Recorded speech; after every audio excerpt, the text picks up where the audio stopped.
हमारे साथ श्री महाकाल तो किस बात की चिंता। हमारे साथ श्री महाकाल तो किस बात की चिंता। शरण में रख दिया जब माथ तो किस बात की चिंता। हमारे साथ श्री महाकाल तो किस बात की चिंता। शरण में रख दिया जब माथ तो किस बात की चिंता। कर्पूरी गौरम करुणावतारम संसार सारम भुजगेंद्रहारम सदा वसंतम हृदयारविंदे भवं भवानी सहितं नमामि। भवं भवानी सहितं नमामि। नमस्कार दोस्तों, कैसे हैं आप लोग। मैं विवेकानंद मिश्रा जनपद देवरिया से आप सभी लोगों का बहुत बहुत स्वागत करता हूं, वंदन करता हूं, अभिनंदन करता हूं। जितने भी प्यारे प्यारे बच्चे इस चैनल पे जुड़े हुए हैं उन सभी बच्चों का मैं बहुत बहुत स्वागत करता हूं, बहुत बहुत अभिनंदन करता हूं। आप लोग 2024 की बोर्ड की परीक्षा की तैयारी पूरे लगन से, पूरे मेहनत से कर रहे हैं, इसका मुझे पूर्ण विश्वास है। और इसी तरह से करते रहिए। पूरे साल मैं आप लोगों के साथ हिंदी की क्लास लेता रहूँगा और आप लोगों को टारगेट में दिया हूँ 2024 में 90 प्लस का, और हम लोग 90 प्लस ला करके भी दिखाएंगे। तो आज हम लोग पढ़ेंगे हाई स्कूल के जो बच्चे हैं, कक्षा 10वीं में पढ़ रहे हैं, जो 2024 की परीक्षा देंगे, सूरदास जी के द्वारा लिखा हुआ पद। क्योंकि आप लोगों को पता है हम लोगों का गद्य खंड समाप्त हो चुका है और आज से हम लोगों का शुरू होगा पद्य खंड। पद्य खंड में पहला जो पाठ है सूरदास जी के द्वारा लिखा हुआ है। सूरदास जी का जो जीवन काल है 1478 ईस्वी में इनका जन्म हुआ और 1583 ईस्वी में इनकी मृत्यु हो गई। तो आइए हम लोग इनका जो है पद शुरू करते हैं। कृष्ण जी के बारे में, जो कृष्ण भगवान की जो बाल लीलाएं हैं ना, कृष्ण जी जो छोटे थे उन्हीं का ये वर्णन किया है। सूरदास जी जो है उन्हीं का ये वर्णन किए हैं। चैप्टर शुरू करने के पहले एक वही छोटा सा और प्यारा सा रिक्वेस्ट है कि प्लीज आपका अपना प्यारा चैनल, यूट्यूब का जो प्यारा चैनल है जिस पे आप पढ़ते हैं, उस चैनल को आप प्लीज सब्सक्राइब कर लीजिए और ज़्यादा से ज़्यादा बच्चों को शेयर करिए, ताकि और भी बच्चे जो पढ़ाई से वंचित हैं, पढ़ नहीं पा रहे हैं, उनको जो है कि फ्री में कम से कम शिक्षा मिल सके। और वो भी क्योंकि कर भला तो हो भला। हम आपको पढ़ते हैं और पढ़ करके सुनाते हैं। एक एक पद हम लोग पढ़ेंगे और पढ़ करके फिर जो है इसकी हम लोग व्याख्या करेंगे। चरण कमल बंदो हरि राई, चरण कमल बंदो हरि राई, जाकी कृपा पंगु गिरि लंघे, जाकी कृपा पंगु गिरि लंघे, अंधे को सब कुछ दर्शाई, चरण कमल बंदो हरि राई, चरण कमल बंदो हरि राई। बहिरो सुने गूंग पुनि बोले, बहिरो सुने गूंग पुनि बोले, रंक चले सिर छत्र धराई, चरण कमल बंदो हरि राई। सूरदास स्वामी करुणामय, सूरदास स्वामी करुणामय, बार बार बंदो तिहि पाई, चरण कमल बंदो हरि राई, चरण कमल बंदो हरि राई।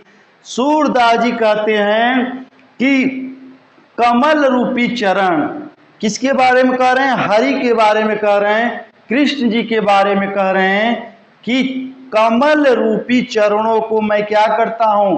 वंदना करता हूं। बंदो का मतलब होता है वंदना। आप लोग को मैं बताता हूं, मैं किताब से पढ़ाता हूं और आप लोग पेंसिल और किताब लेकर के बैठ जाइए। जो भी कठिन कठिन शब्द हैं उन कठिन कठिन शब्दों को या तो आप लोग किताब में लिख लीजिए या किसी कॉपी में लिख लीजिए, ताकि व्याख्या करते समय आप लोगों को किसी चीज की दिक्कत न हो। आप चाहें तो इस वीडियो को पीछे कर करके भी आप इसकी व्याख्या बहुत अच्छे तरह से कर सकते हैं, और जितनी बार आप वीडियो देखेंगे और इसकी व्याख्या को सुनेंगे, पूरा का पूरा व्याख्या आप लोगों को याद हो जाएगा। यह एक चैप्टर दे देगा बोर्ड की परीक्षा में, और इसी पर आधारित आप लोगों को 3 प्रश्न देगा, और 3 प्रश्नों का आपको उत्तर लिखना रहेगा। तो सूरदास जी कह रहे हैं कि कमल रूपी चरणों की मैं क्या करता हूं, हे प्रभु बंदो मतलब वंदना करता हूं।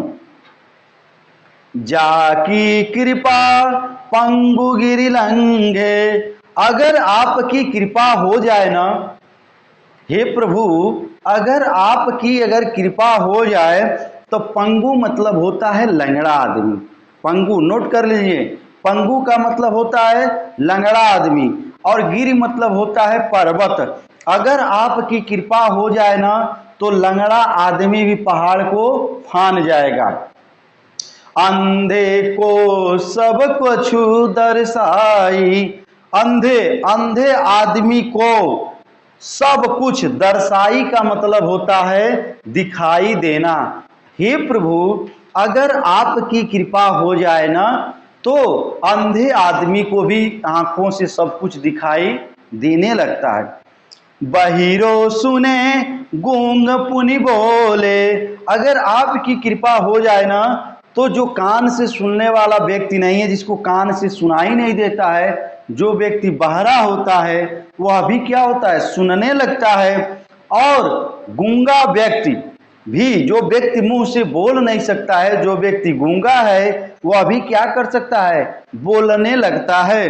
रंक चले सित छत्र धराई, रंक मतलब होता है गरीब आदमी, सिर मतलब सर, और छत्र मतलब होता है छाता, धराई का मतलब होता है धारण करना। आप लोग जानते हैं कि जब कोई राजा महाराजा चलते हैं तो उनके पीछे पीछे लोग छाता तान करके चलते हैं। तो अगर प्रभु की कृपा हो जाए ना, ईश्वर की कृपा हो जाए, तो गरीब आदमी के ऊपर जो है सर पे जो है कि छाता लग जाएगा।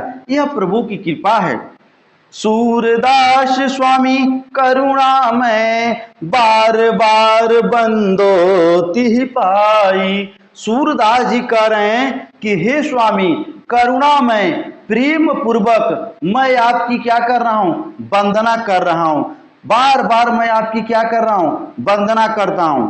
आपके कमल रूपी चरणों की, जो आपके चरण हैं, जो आपके पैर हैं, जो कमल के समान हैं, उन चरणों की मैं क्या कर रहा हूं, बार बार प्रार्थना कर रहा हूं। यह चीजें सूरदास जी कह रहे हैं। एक बार हमको एक व्यक्ति ने पूछा कि आपने भगवान को देखा है? यह बात हो सकता है आपसे भी पूछ लिया जाए। हमने कहा हाँ देखा है भाई, भगवान को तो देखा ही है, तो कैसे कहाँ मिलेंगे भगवान? हम के भगवान का कोई रंग हो, कोई रूप हो, इसी में मिलेगा। भगवान का कोई रंग हो तब ना, भगवान का कोई रूप हो तब ना, भगवान की कोई जगह हो तब ना। भगवान की यही कम कृपा है कि रात को अगर आप सोते हैं और सुबह उठ जाते हैं, भगवान की ही कृपा तो है। कई लोग तो सोए ही सोए रह जाते हैं, फिर कभी उठ नहीं पाते हैं जीवन में, तो ये भगवान की ही कृपा है ना। जो आप बोल रहे हैं ना, हम बोल रहे हैं, भगवान की ही कृपा है। हम चल रहे हैं, हाथ पैर सही है, ये भगवान की ही कृपा है। हम भोजन कर ले रहे हैं, भोजन पच जा रहा है, यह भगवान की ही कृपा है। अगर भगवान की कृपा ना हो तो एक डेग हम नहीं चल पाएंगे। अभी सूरदास जी ने कहा है ना कि अगर भगवान की कृपा हो तो लंगड़ा आदमी पहाड़ फान जाए, अंधा आदमी को दिखाई देने लगे, गूंगा आदमी बोलने लगे, हैं गरीब जो आदमी है उसकी सर पे छत्र धरा जाएगा। ये सब भगवान की ही कृपा है। ठीक है। आइए आप लोग पहला पद पढ़ें, कैसा लगा है? अच्छा लगा है कि नहीं लगा है? यस या नो बताइए। अच्छा लगा है? बोलिए, समझ में आया है ना? हाँ, आप लोग यस कहेंगे तो हमको भी और पढ़ाने में मन लगेगा, हमारा उत्साहवर्धक होगा। और कुछ बात नहीं है, हमारा क्या होगा, उत्साह का वर्धन होगा, हम उत्साहित होंगे और कुछ नहीं है। चलिए दूसरा पढ़ते हैं हम लोग। अवगत गति कछु कहत न आवे, अविगत गति कछु कहत न आवे, ज्यों गूंगे मीठे फल को रस ज्यों गूंगे मीठे फल को रस अंतर्गत ही भावे, परम स्वाद सब ही सुनिरंतर, परम स्वाद सब ही सुनिरंतर, अमित तोष उपजावे, अवगत गति कछु कहत न जावे, रे अविगत गति कछु कहत न जावे। मन बानी को अगम अगोचर, मन बानी को अगम अगोचर, सो जाने सो पावे, रूप रेख गुण जाति जुगति बिनु निरालंब कित धावे, अविगत गति कछु कहत न आवे, सब विधि अगम विचार हिताते, सब विधि अगम विचार हिताते, सूर सगुन पद गावे, सूर सगुन पद गावे, रे अविगत गति कछु कहत न आवे, रे अवगत गति कछु कहत न आवे। सूरदास जी कह रहे हैं, क्या कह रहे हैं, इसको सुनिए आप लोग। बहुत ही अच्छा जो है कि है, अविगत गति कछु कहत न आवे। अवगत गति का मतलब क्या होता है, कौन? अवगत गति का मतलब होता है भगवान की कृपा। भगवान की कृपा को कुछ भी कहा नहीं जा सकता। सूरदास जी कह रहे हैं, मैं भगवान की कृपा के बारे में कुछ नहीं कहा जाता। भगवान निरंतर अपनी कृपा बनाए रहते हैं, भगवान के प्रति कुछ नहीं कहा जा सकता। भगवान अनंत हैं, भगवान तो एकदम पूरे ब्रह्मांड में व्याप्त हैं। भगवान अनंत है, जिनका कोई अंत नहीं है। ज्यों गूंगे मीठे फल को रस अंतर मन ही भावे, अवगत गति कछु कहत न आवे। हमारे कवि जी क्या कर रहे हैं, सूरदास जी करें, जैसे गूंगे व्यक्ति को, जो व्यक्ति बोलता नहीं है उसको हम क्या कहते हैं, गूंगा व्यक्ति। जैसे गूंगे व्यक्ति को मीठा फल खिला दिया जाए तो उसका रस वो अंतर्गत, अंतर्गत का मतलब क्या होता है, अंदर ही अंदर, वह क्या करता है, अपने अंदर ही अंदर, अंदर ही अंदर क्या करता है, अपने हृदय में। अंतर्गत का मतलब होता है अपने हृदय में ही परम स्वाद, परम स्वाद तीसरी लाइन में है, उसको छोड़ दीजिए आप लोग। अपने अंतर ही अंदर, अपने अंतर्गत ही उस फल का क्या करता है, वह आनंद लेता है। अगर उससे पूछा जाए तो बता नहीं पाएगा। बता पाएगा? बताइए। हैं? अगर कोई व्यक्ति है, कहीं पार्टी में गए हैं आप लोग और वहाँ पे कोई मित्र है, वो आकर के आपसे कहे कि मैंने गुलाब जामुन 3-4 खाया है और मुंह में डालते ही बिल्कुल गल गया है, बहुत मज़ा आया है, बहुत आनंद आया है। दूसरा मित्र कहता है चलो चलो चलो हम भी खाएंगे। और जब वहाँ जाते हैं तो होता क्या है, गुलाब जामुन खत्म हो जाती है। अब ये बताइए कि जो व्यक्ति खाया है वही उसका आनंद बता सकता है। अब जो नहीं खाया है उसका आनंद बता पाएगा? आप लोग बताइए, कोई नहीं बता पाएगा। जो इस समय यूट्यूब पे हमारे इस चैनल को पढ़ रहे हैं वही नहीं बता सकता है कि सर कैसा गाते हैं, कैसा पढ़ाते हैं। जो नहीं पढ़ा होगा वो क्या बता पाएगा? बोलिए, सही बात है कि झूठ बात है? परम स्वाद सब ही सुनिरंतर, अमित तोष उपजावे, रे अविगत गति कछु कहत न आवे। परम स्वाद, स्वाद में भी क्या है, परम स्वाद यानी अलौकिक। उस स्वाद में भी परम स्वाद है, अलौकिक स्वाद है। सभी लोग, सु माने हमेशा, निरंतर मतलब लगातार, अमित का मतलब होता है जो कभी मिटने वाला ना हो, सबसे ज्यादा, अत्यधिक। और तोष मतलब संतोष। हमारे हृदय में क्या होता है, संतोष होता है। और उपजावे मतलब उत्पन्न होता है। यानी जो परम स्वाद है वह निरंतर, कभी मिटने वाला नहीं है, अमित है और सबसे ज्यादा अधिक है। तोष यानी हमारे मन में संतुष्टि प्रदान करता है, कब? जो व्यक्ति उस मीठे फल का रस स्वाद करता है, जो मीठे फल का आनंद लेता है, उसी को उसका आनंद मिल पाता है, बाकी को किसी को नहीं मिल पाता। मन बानी को अगम अगोचर, सो जाने जो पावे। मन और बानी, मन और वाणी को अगम अगोचर, जहां पहुंचना कठिन हो। अगम का मतलब होता है जहां पे पहुंचना कठिन हो, उसी को क्या कहते हैं? अगम। और अगोचर क्या कहते हैं? जो इंद्रियों की गति से परे हो, जो इंद्रियों के क्या हो? गति से परे हो। गति मतलब बाहर परे हो।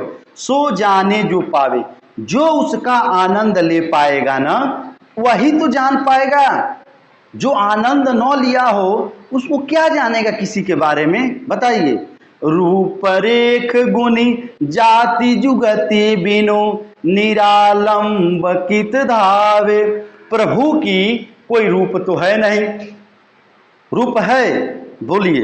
कोई रूप नहीं है, कोई रेखा नहीं है, कोई उनकी बनावट नहीं है। रेखा का मतलब क्या होता है? कोई भी उनकी बनावट नहीं है। उनकी कोई जाति नहीं है। कोई उनकी जाति है तो कोई बतावे। कोई जाति है? बोलिए।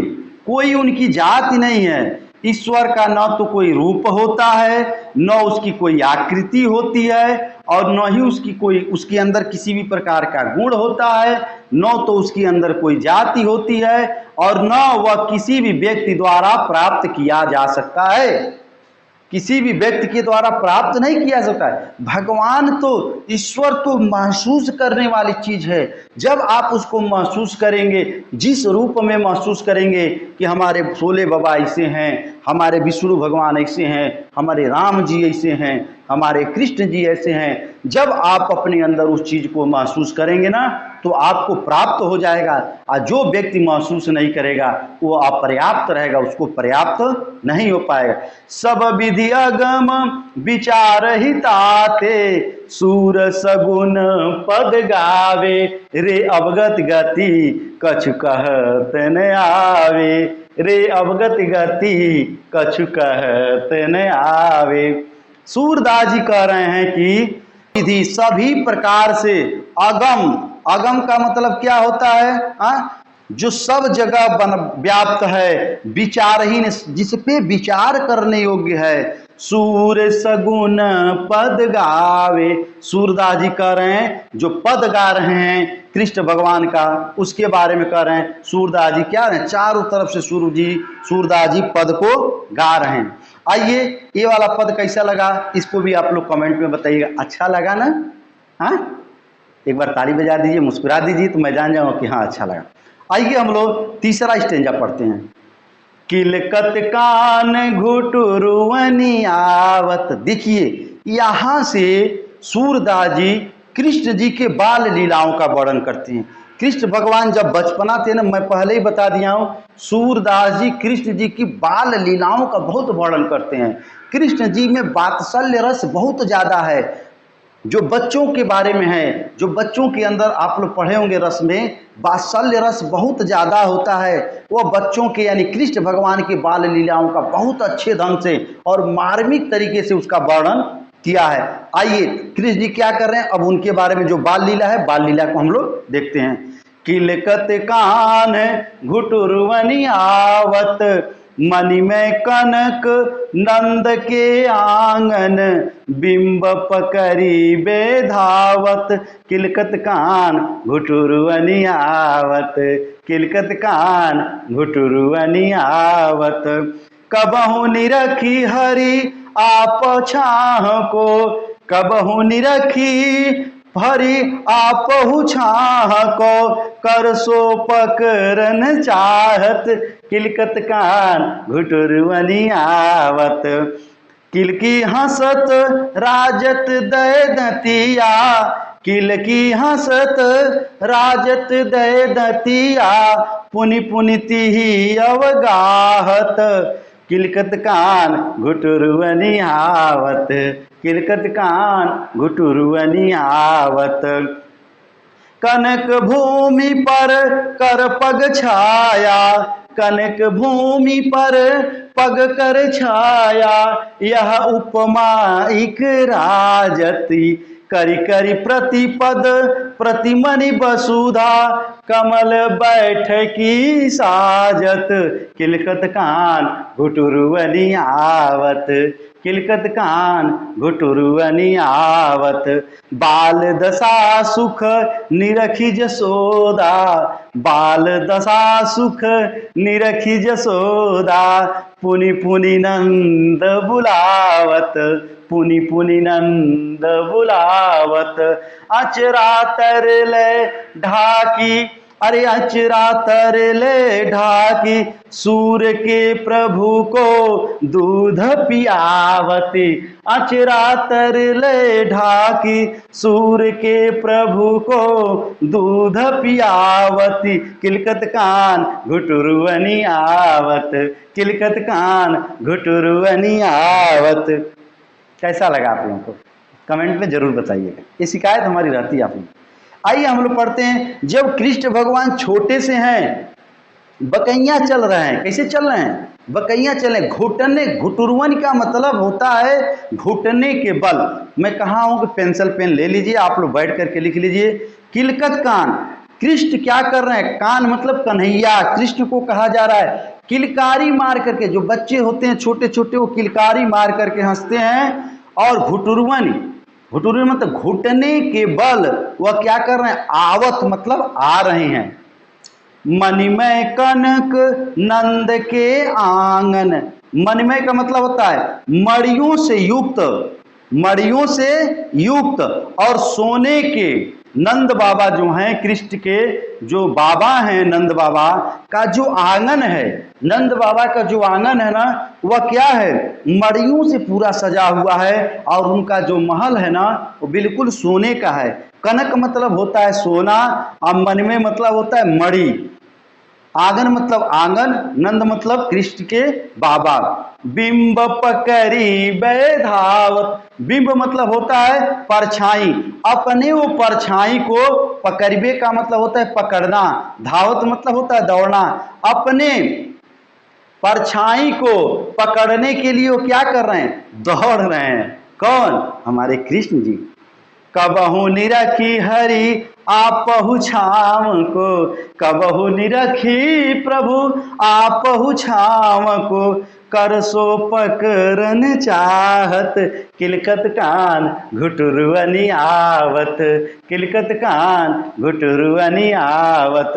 क्या हमारे सूरदास जी कर रहे हैं? किलकी, जब वो खिलखिला करके जब हंस रहे हैं ना, तो राजत, उनकी जो दांत है, दो दय दतिया, उनके दो दांत निकले हुए हैं। दय मतलब दो, दतिया मतलब दांत, उनके दो दांत निकले होते हैं। और वो दांत राजत, राजत का मतलब होता है मोतियों के जैसे सफेद सफेद चमक रहे हैं। पुनि पुनि तिहि अवगाहत, पुनि पुनि मतलब बार बार वह दिखलाना चाहते हैं। बार बार क्या करते हैं? दिखलाना चाहते हैं। अवगाहत का मतलब क्या होता है? दिखलाना चाहते हैं। कनक भूमि पर कर पग छाया, यह उपमा इक राजत। कनक मतलब जो सोने का महल है, और उसकी जो भूमि है यानी जो पृथ्वी है, कनक मतलब फिर सोना हुआ, भूमि यानी जो पृथ्वी होती है, उस पर कर, कर का मतलब होता है अपना हाथ। कर मतलब क्या होता है? अपने हाथ। पग मतलब होता है पैर, पैर और हाथ की जो छाया पड़ रही है, यह उपमा इक राजत, इसकी उपमा इतनी सुंदर है जिसका वर्णन ही नहीं किया जा सकता है, इतनी सुंदर है। करि करि प्रतिपाद प्रतिमनि वसुधा, कमल बैठकी साजत। करि करि, करि करि का मतलब होता है कर करके, बार बार कर करके। प्रतिपद, प्रतिपल, प्रतिमनि, प्रतिमनि का क्या मतलब होता है बताइए? मतलब होता है पृथ्वी। कमल मतलब बैठकी, सजात, कमल का बैठकी लगा हुआ। कमल का क्या होता है? बैठने वाला आसन। सजायत मतलब जिसको सजाया गया है, यानी करि करि बार बार प्रतिपति, यानी प्रतिमानी, जो बार बार ये पृथ्वी है ना, अब बार बार उनको क्या कर रही है? प्रणाम कर रही है। किनको? किनको प्रणाम कर रही है? कृष्ण जी को प्रणाम कर रही है। प्रतिपद यानी प्रतिपल उनको क्या कर रही है? प्रणाम कर रही है। और कमल रूपी, कमल का उनको बैठने के लिए क्या बनाई है? बैठका बनाई है, जिसपे वो बैठ सकें। बाल दशा सुख निरखी जसोदा, पुनि पुनि नंद बुलावती। बाल की दशा यानी बालक की दशा को देख करके उनके सुख को निरखी जसोदा। निरख का मतलब क्या होता है? उनको देखना। निरख का मतलब क्या होता है? उनको देख रही हैं और देख करके सुख अनुभव कर रही हैं यशोदा मैया। जो यशोदा मैया होता है, बालक की दशा को देख करके सुख, अंदर ही अंदर सुख का अनुभव कर रही हैं। पुनि पुनि यानी बार बार क्या करिए? नंद बाबा को बुला रही हैं। बुलावत का मतलब क्या हुआ? अपने नंद बाबा को, जो नंद बाबा हैं, उनको क्या कर रही हैं? वो बुला रही हैं। अचरा तर ले अचरा तर ले ढाकी सूर के, प्रभु को दूध पियावती। किलकत कान घुटुरुअनि आवत, किलकत कान घुटुरुअनि आवत। अपने यशोदा माता क्या करती हैं? कृष्ण जी को प्रेम पूर्वक उठा लेती हैं और उठा करके क्या करती हैं? अपने सीने से लगा लेती हैं और अपने अचरा, जो साड़ी का अचरा होता है ना, उसके नीचे क्या कर लेती हैं? वो ढक देती हैं सूर्य कृष्ण जी को। और सूर्य के जो प्रभु हैं, सूरदास जी कह रहे हैं, जो सूर्य के प्रभु हैं कृष्ण जी को, वह क्या कर रही हैं? दूध पिलाने रही हैं। यशोदा माता क्या कर रही हैं? अपने अचरा के अंदर नीचे ढक ले रही हैं। और यशोदा माता, सूरदास जी कह रहे हैं कि सूर्य के प्रभु को क्या कर रही हैं? वह दूध पिलाने लग रही हैं माता जी। कैसा लगा ये व्याख्या, ये तीसरा स्टेंजा का? इसको भी आप लोग जरूर बताइएगा। चलिए थोड़ा पानी पी लेता हूँ, तब तक आप लोग कमेंट लिख दीजिए।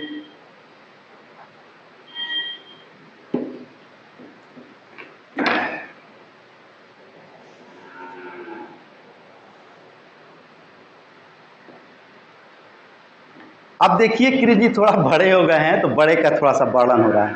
क्या कह रहे हैं कृष्ण जी? मैं अपनी सब गाय चरे हो, मैं अपनी सब गाय चरे हो, प्रात होत बल के संग जय हो, तेरो कहे ना रहे हो, मैं अपनी सब गाय चरई हो।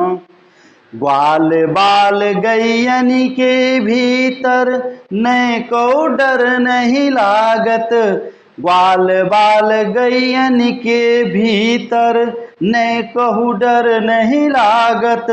आजुन सो नंद दुहाई, आजुन सो नंद दुहाई, रैनी रहोगे जागत। और ग्वाल बाल सब गाय चरई है, मैं घर बैठे रहो, सूर श्याम तुम सोई रहो, अब प्रातः जान में दे हो, मैं अपनी गैया चरई हो, मैं अपनी सब गैया चरई हो।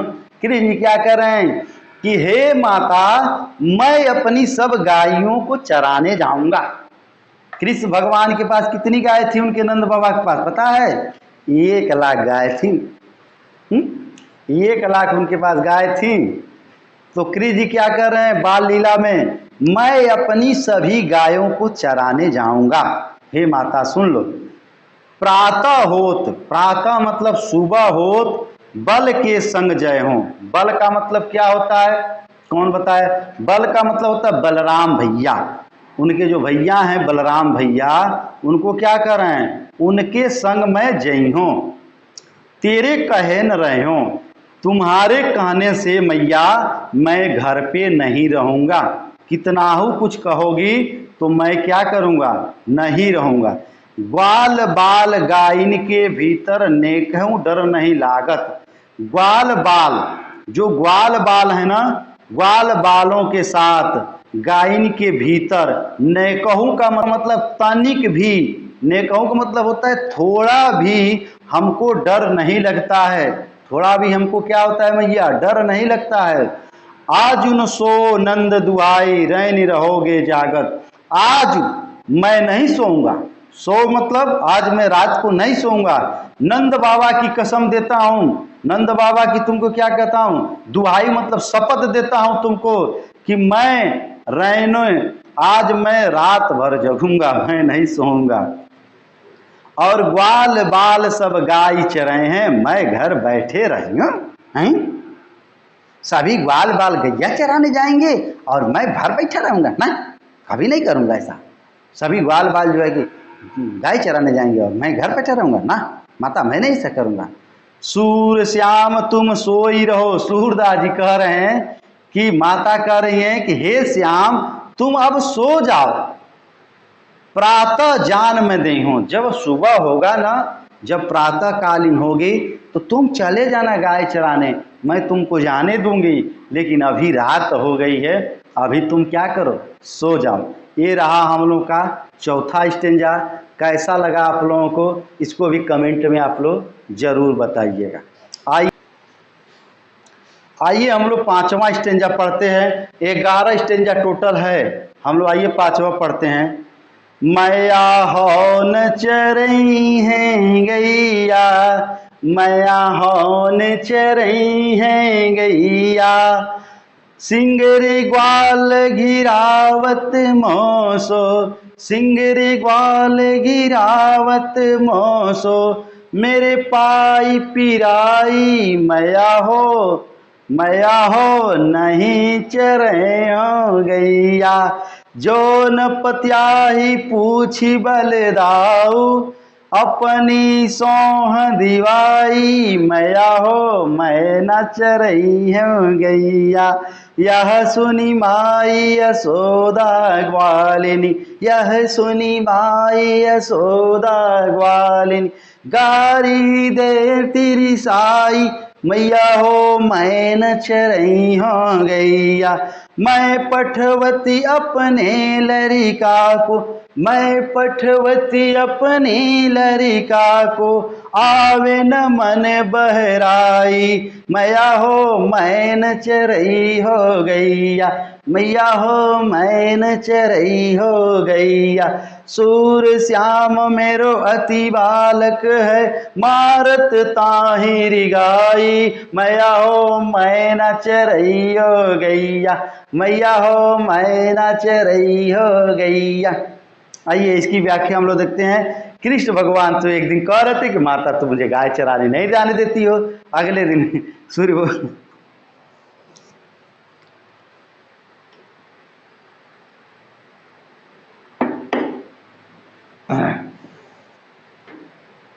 अगले दिन मैया जो है कृष्ण भगवान को गाय चराने के लिए भेज दी। और गाय चराने जब गए तो क्या क्या होता है वहाँ का कंडीशन देखिए। सिंगरे ग्वाल गिरावत मोसो मेरे पाई पिरैया, सिंगरे सभी जितने वहाँ पे ग्वाल है ना, मुझसे गायों को घेरने के लिए कहते हैं। जो गाय चरने जाती है ना, है गाय भैंस बकरी भेड़ जो भी होती है उसको घेरना पड़ता है। तो जितनी भी गाय चरने जाती है उसको हमको ग्वाल लोग क्या करते हैं, सभी ग्वाल, सिगरे मतलब होता है सभी, ग्वाल मतलब ग्वाल होते हैं, घिरावत मतलब हमको घेरने के लिए भेजते हैं। मोसो मतलब होता है मुझसे, मोसो का मतलब क्या होता है मुझसे, मुझसे नहीं होगा क्योंकि मेरा पाई, पाई का मतलब होता है मेरा पैर, पिराई का मतलब होता है मेरा पैर दर्द करने लगता है, मेरा पैर दुखाने लगता है, इसीलिए मैया मैं अब गाय चराने नहीं जाऊंगा। जो न पत्याही पूछ बलदाऊ अपनी सो दिवाई, जो हाँ अगर तुमको विश्वास न हो रहा है तुम बलदाऊ भैया से पूछ लो। हाँ बलदाऊ भैया से क्या करो, पूछ लो, है कि नहीं, पूछ लो। और सौ का मतलब होता है सौगंध, कसम, मैं अपनी सौगंध दिलवा देता हूँ, मैं अपनी कसम दिलवा देता हूँ, उनसे पूछ लो। सभी जितने ग्वाल होते हैं सभी मिलकर हम ही से गैया घेरवाते हैं और घेरते घेरते मेरा पैर दुखा जाता है, पिराने लगता है मैया, अब मैं नहीं जाऊँगा। यह सुनी माई यशोदा ग्वालन, यह बात सुन करके माई मतलब माता यशोदा, ग्वालन यानी ग्वाल की जो माताएं हैं उनको ग्वालिनी कहा जाता है। जो ग्वाल की माताएं हैं उनको क्या कहते हैं, ग्वालन कहता है। गारी देत रिसाई। अब ये बताइए गारी क्या होता है भाई, आप लोग गारी तो बता ही सकते हैं। बोलिए। गारी यानी भला बुरा कहती हैं, एक तरह से समझिए कि गाली है? लेकिन वहाँ गाली शब्द का प्रयोग तो नहीं हो सकता है ना। भला बुरा उनको देती हैं और उनसे वो नाराज हो जाती हैं, भला बुरा उनको कहने लगती हैं कि मेरे बेटे को कितने दुष्ट हैं सब, कि जो है कि वो घिरवाते हैं सब गैया को। मेरा बेटा जो है पहली बार गया था, उसका पैर पिराने लगा, उसका पैर थक गया। मैं पठवती अपने लड़का को आवे न मन बहराई। मैं पठवती मतलब भेजना, पठवत मतलब नोट कर लीजिए आप लोग, पठवत का मतलब होता है भेजना। मैं अपने बालक को क्या कर रही हूँ, पठवत मतलब भेज रही हूँ। यह लड़का है, अभी लड़का है, अपना मन उन थोड़ा बहलाएगा, हाँ, और ये सब हैं दुष्ट, तो उसको क्या करते हैं, सभी मिल करके उससे गाय घेरवाने लगते हैं। सूर्य श्याम मेरो अति बालक मारत ताहिर गाय। सूरदास जी करें मेरे श्याम रूपी बालक को, अति मतलब बहुत छोटा बालक, अति का मतलब क्या होता है, बहुत छोटा बालक, मारत ताहि रिगाई, इन मेरे बच्चे को क्या कर रहे हैं, रिगा रिगा के मार डाल रहे हैं, इतना ज़्यादा रिगा रहे हैं कि रिगा रिगा के चिढ़ा चिढ़ा के उसको मार डालना है, परेशान कर दे रहे हैं। यह हो गया 5वां स्टेंजा। आइए। सखीरी मुरली ली हो चुगाई। सखीरी मुरली लीजे चुराई। सखीरी मुरली लीजे चोरी। जिनी गोपाल किन्हें अपने बस। जिनी गोपाल किन्हें अपने बस। प्रीति सबनी की तोरी। सखीरी मुरली लीजे चोरी। सखीरी मुरली लीजे चोरी। छिनैक घर भीतर निशिवासर। छिनैक घर भीतर निशिवासर। धरतन कब हो छोरी। सखीरी मुरली लीजे चोरी। सखीरी मुरली लीजे चोरी। कबहू कर कबहू अधरनी। कटि कबहू खोसत जोरी। कबहू कर कबहू अधरनी। कटि कबहू खोसत जोरी। ना जानो कछु मेली मोहनी। ना जानो कछु मेली मोहिनी। राखे अंग अंग भोरी। सखीरी मुरली लीजे चोरी। सखीरे मुरली लीजे चोरी। सूरदास प्रभु को मन सजनी। सूरदास प्रभु को मन सजनी। बांधो राग की डोरी। सखीरी मुरली लीजो चोरी। सखीरी मुरली लीजे चोरी। अब देखिए यहाँ पे गोपियों का वर्णन हमारे सूरदास जी ने किया है कि क्या कर रहे हैं, सखीरी, गोपियां आपस में बात करी, ये सखी चलो हम लोग कृष्ण की मुरली को चुरा लेते हैं। क्या कर लेते हैं, कृष्ण की मुरली को क्या करते हैं, चुरा लेते हैं। अब भाई कृष्ण की मुरली को गोपियां क्यों चुराएंगी, कमेंट में बताइए। कृष्ण की मुरली की चोरी हो रही है। कृष्ण की मुरली की चोरी होने जाए, मुरली मतलब जानते हैं ना, बांसुरी, बांसुरी की चोरी होने जा रही है। गोपियां कृष्ण भगवान की बांसुरी को चुराने का प्लान बना रही हैं। भाई क्यों बना रही हैं, इसको कमेंट में आप लोग लिखिए। अगर आप लोगों को व्याख्या अच्छी लग रही हो तो लाइक कर दीजिए, शेयर कर दीजिए और सब्सक्राइब करने के बाद ऑल क्लियर कर दीजिए, ताकि मैं जब भी इधर से वीडियो डालूं उधर आपके पास तुरंत पहुंच जाए। शेयर कर दीजिए, बम पर शेयर करिए अगर अच्छा लग रहा है तो, तब ना मुझे लगेगा कि अच्छा लग रहा है आप लोगों को, हैं, बोलिए, तब मुझे अच्छा लगेगा, तब मुझे विश्वास होगा कि हाँ आपको अच्छा लग रहा है, तब मैं मानूंगा, नहीं तो नहीं मानूंगा। अब सखियां जो हैं क्यों मुरली चुराने का प्लान बना रही हैं, आइए देखते हैं। आप भी देखिए। जिनि गोपाल किन्हें अपने बस, प्रीति सबनी की तोरी, सखीरी मुरली लीजे चोरी, सखीरी मुरली लीजे चोरी। जिनी, जिन का मतलब होता है जो, जिन का मतलब क्या होता है, जो गोपाल यानी कृष्ण किन्ने अपने बस में कर लिया है, इस गोपाल को, इस कृष्ण को जो अपनी बस में कर लिया है। प्रीति मतलब होता है प्रेम, सबनी यानी सबके प्रेम को, सबके प्रीति को क्या हो गया, तोड़ी मतलब तोड़ दिया है। सबके प्रीति को क्या किया है, वो तोड़ दिया है। कौन कौन, सबके, सब गोपियों के प्रेम को क्या किया है, वो तोड़ दिया है। कौन तोड़ा है भाई, आइए देखते हैं, कमेंट पे आप लिख दीजिए।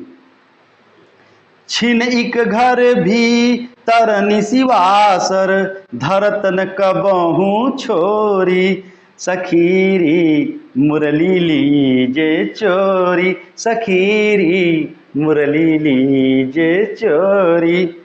जो मुरली है ना, जो बांसुरी है, वह बांसुरी अपने बस में कृष्ण को कर ली है, इसीलिए लोग चुराने का प्लान बना रही है गोपियां। यही मेन कारण है कि कृष्ण बांसुरी के बस में हो गए, यही गोपियां कर रही हैं। इसी के कारण हम लोग का जो प्रेम है क्या हो गया है, उस प्रेम को तोड़ रहा है। वह कान्हा हम लोग के प्रेम को क्या हो रहा है, तोड़ रहा है। उसी के लिए वो लोग प्लान बना रही है, उसके बांसुरी को चुरा लिया जाए। ठीक ना। लगा दो आग चिलमन में, न ई झांके न ऊ झांके। क्यों, छिन्न एक भीतर, छिन्न मतलब एक पल भी, एक पल भी घर के भीतर या घर के बाहर वह कान्हा ना अपनी बांसुरी को अलग नहीं रखता, बिल्कुल अलग ही नहीं रखता। एक भी पल वह क्या करता है, एक भी क्षण भर वह अपने जो है पास से उसको दूर नहीं करता है बांसुरी को। निशिवासर, निश माने रात और वासर माने दिन, लिख लीजिए, कठिन शब्द है। निश माने रात, वासर माने दिन, दिन और रात धरत न कबहू छोड़ी, वह छोड़ी मतलब छोड़ता नहीं है, कबहू मतलब कभी भी, न घर के भीतर न घर के बाहर, न दिन में न रात में, कभी वो धरता ही नहीं है। हाँ, कभी उसको छोड़ता ही नहीं है। किसको, मुरली को, बांसुरी को, इसीलिए हम लोग चुरा लें उसको। हाँ, समझ में आ रहा है ना। हाँ, कबहू कर कबहू अधरनी, कटि कबहू खोसत जोरी। क्या कह रहा है हमारा कवि, कबहू कर, कर मतलब होता है हाथ, कभी वो अपने हाथों में लिए रहता है, और कबहू अधरनी, कभी वो अपने होठों पे रख लेता है। अधरन का मतलब होता है ओठ, अपने होठों पे रख लेता है। और कभी कट मतलब होता है कमर, कभी वो अपने कमर में खोस लेता है। तो कहाँ हम लोग पाएंगे, बताओ हे सखी, बताओ। कभी वो कर में हाथ में ले लेता है, कभी अपने होठों पे रख लेता है, कभी अपने कमर में खोस लेता है। इसीलिए हे सखी चलो उसकी मुरली को चुरा लिया जाए। लेकिन कैसे चुराया जाएगा, इतनी सी समस्याएं आ रही हैं। ना जानो कछु मेली मोहिनी, ना जानो कछु मेली मोहिनी, राखे अंग अंग भोरी, सखीरी मुरली लीजे चोरी, सखीरी मुरली लीजे चोरी। ना जाने, क्या कह रहा है लेखक हमारा कवि, ना जाने, ना जाने कछु मेली मोहिनी, मोहिनी का मतलब होता है पता नहीं कौन सा, मोहिनी का मतलब होता है जादू, कौन सा वो जादू टोना कर दी है बांसुरी, जिसके चक्कर में हमारा जो कृष्ण है ना, जो हमारा कन्हैया है ना, वो उसके लिए पागल हो गया है बांसुरी के लिए, और हम लोगों को भुला गया है। रे सखी राखे अंग अंग भोरी, वो अपने अंग अंग में उसको रखता है मुरली को, इतना उससे प्रेम हो गया है कि उसके लिए, उस बांसुरी के लिए हम लोगों के प्रेम को त्याग दिया है सखी।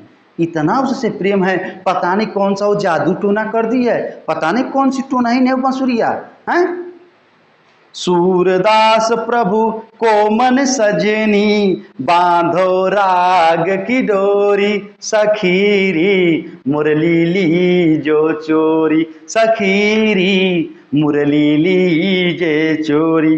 सूरदास कह रहे हैं, क्या कह रहे हैं कि प्रभु को मन सजनी, प्रभु के मन कौन भाएगा। सजनी का मतलब होता है मन कौन भाएगा। बोलिए, बांधो राग की डोरी। राग मतलब होता है प्रेम, भगवान के साथ प्रेम का बंधन रखिए, प्रेम की डोरी बांधिए। जब भगवान के साथ आप प्रेम की डोरी रखेंगे ना, जब आप भगवान के साथ प्रेम करेंगे, अंदर आत्मा से प्रेम करेंगे, दिखावा पंडित, अगर आत्मा से प्रेम करेंगे ना तो प्रभु आपको हर क्षण हर समय प्राप्त होते रहेंगे। इसी प्रेम नहीं, प्रेम रूपी रस्सी से प्रभु को बांधना पड़ेगा। ये रहा आपका 6वां स्टेंजा। कैसा लगा? टोटल 11 स्टेंजा है। मैं बाकी का जो स्टेंजा है उसको कल मैं पढ़ाऊंगा भाग 2 में। यह पहले से लेकर के 6वें तक का व्याख्या आपको कैसी लगी, इसको जरूर कमेंट बॉक्स में आप बताइएगा। नहीं तो ये भगवान कृष्ण की जो है कि बाल लीलाओं का वर्णन हुआ है, कम से कम कृष्ण भगवान की बाल लीलाओं को देख करके तो आप प्लीज कमेंट करिए।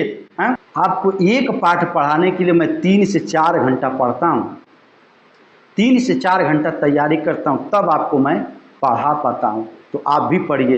तो चलता हूँ मैं इस दूसरे भाग की तैयारी करने के लिए। तब तक आप लोग क्या करिए, चैनल को सब्सक्राइब कर लीजिए, लाइक कर दीजिए, कमेंट करिए और ज़्यादा से ज़्यादा शेयर कर दीजिए और प्यारा प्यारा कमेंट लिखिए। तब तक जय हिंद, जय भारत।